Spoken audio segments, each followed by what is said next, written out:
Okay, here we are back again with the picnic table, only this time we're in the assembly tab, because if we go over into the part studio, our picnic table doesn't look much like a picnic table. It's just the parts that we would then use to make the picnic table. And to make my life a little bit easier, I built those parts in their relative locations, where they are going to be roughly when I assemble this thing, because it's easier to set them up, rotate them, align them over here than it is over in the assemblies. However, what you're going to do is you're going to take the picnic table that you already built for the previous drawing, and you're going to delete all the duplicate parts. You should only be left with one copy of each, A through F. And then you're going to come over to your assembly, and you're going to insert, you could insert all of them at once, or you could insert just one or two at a time and work that way. If you insert them all at once, you're probably going to have to pull them apart in order to work with them easily, but we'll see. So for now, you need to understand how this is going to work. How do we assemble these parts here in an assembly? So I am going to just insert two parts for now. I'm going to insert a part B, and you can see a part B shows up, and I can drag it around and kind of put it where I want it. And I'll take a part F, and I'll also put that roughly where I want it. And then I'm just going to close that and be happy. Now, there's nothing telling Onshape where these two parts are in space and what they're connected to. So that's what the mates are for. And we're going to just work with the fasten mates for now, just like nails or screws. These two parts, once they're fastened together with a mate, will not move apart. If one moves, they both move. So everything here is fastened. If I grab this translation tool and move it, all the parts move. I'm going to escape that. Just put that back roughly where it was. If I grab this part and move it, nothing else moves because they're not fastened.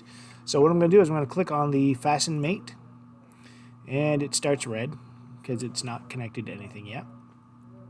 And you can choose your mate types here, but why? Because that's what these buttons do. It's the same thing. So I already picked fastened. I'm going to stay with fastened. It wants to know what mate connectors I'm going to use. So if I had just used the mate connector button to make some mate connectors, I could pick two of those. They'd be listed over here on the side. I tend to think it's easier just to grab the fastened mate and create the mate connectors on the fly. So for instance, if I wanted these two boards to be connected, I would pick where I want them connected on this one, and you can see as you move your mouse around, you'll get an outline around the face that you're working on, and it doesn't always update quickly.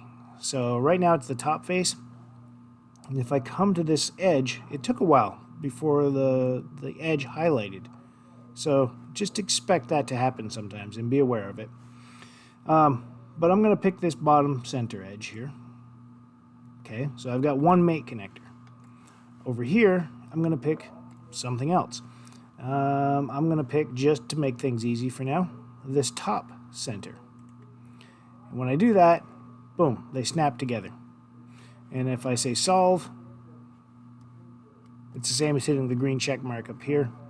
It's happy. Now, it keeps me right in the fasten mate tool. So that was fasten number 16, and it's already ready for number 17. It's ready for me to connect more parts.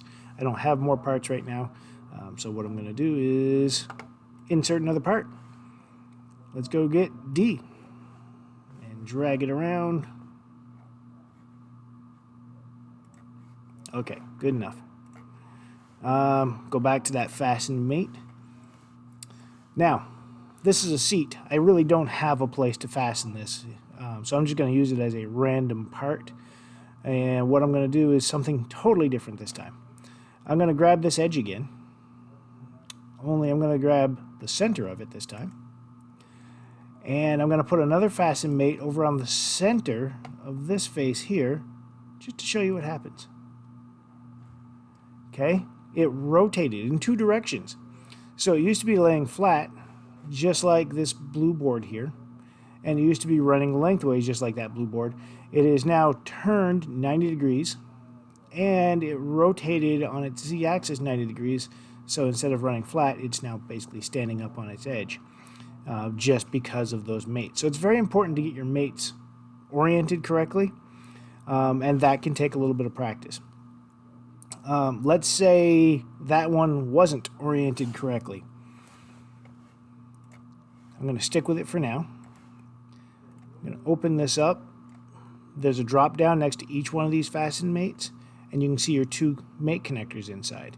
And you can double click on one, and you could realign it or move it.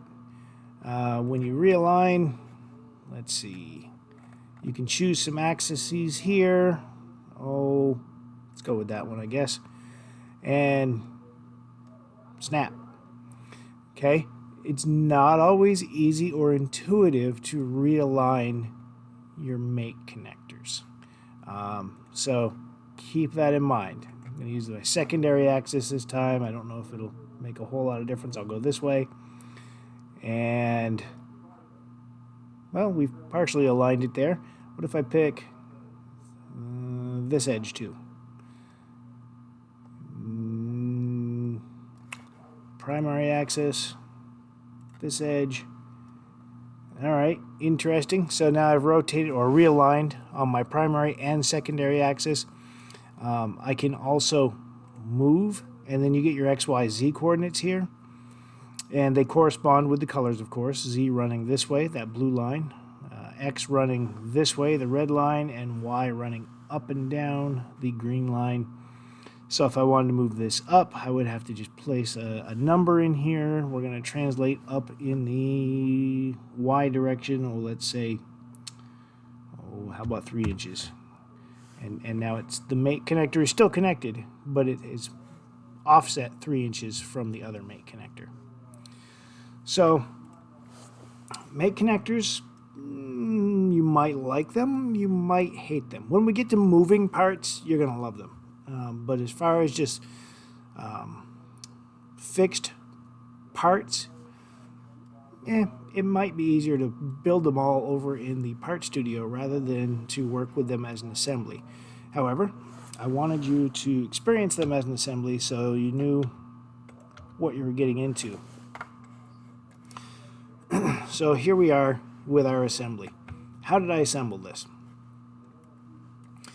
I brought in my parts and I picked this center table G as my main part. So I brought that in first, and then I set up a mate connector here on this bottom edge, and I set up another mate connector on the top center of this brace. I then use that offset tool, or use the offset option. Let me see if I can find them actually. To offset in the Y direction 7.5. Now, what does that look like? Oh, I'm on the wrong side of my table. Let me do that. There we go. So you can see the measurement in there, the Y 7.5. If I were to set that back to 0, that's initially how they were set up. And then I just put in the 7.5 and move that back. And so that one is now in the right place.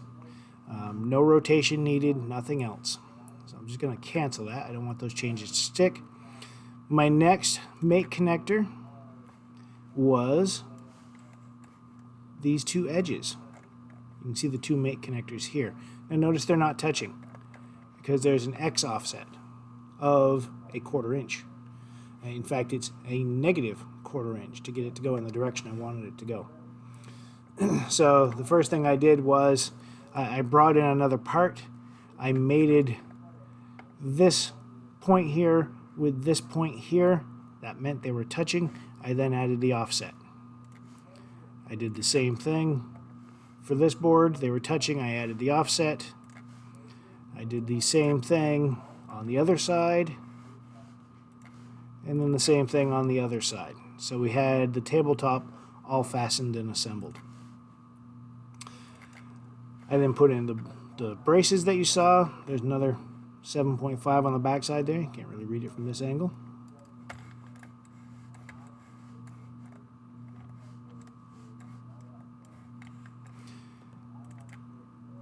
And I attached a leg. Notice there's no offset here because that was fairly simple.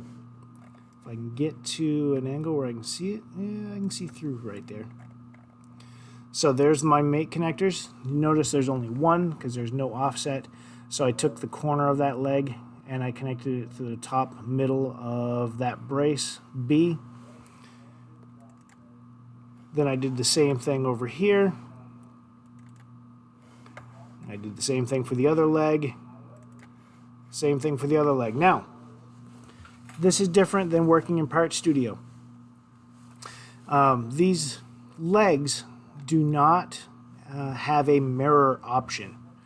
So there was a transform that was involved before the mirror option. Let me show you what I mean. So I brought in the extra legs, and they came in looking just like this. They were completely identical to this, same angle, same everything. What I did was I spun this around so I could view it from the top down and grabbed this and just gave it a spin of 180 degrees. Now, because everything is fastened right now, my whole table is going to spin. But initially that wasn't fastened.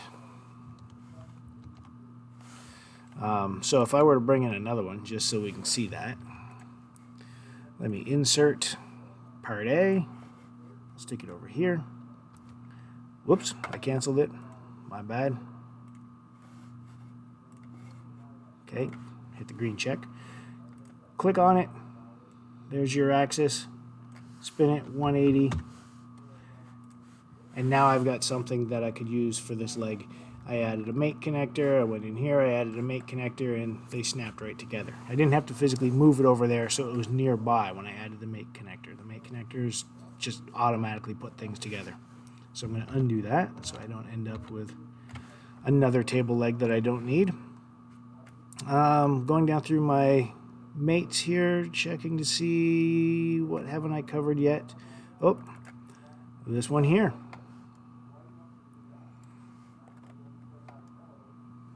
Okay, there's the seat brace or the seat support mated to the top center of the tabletop support directly above it.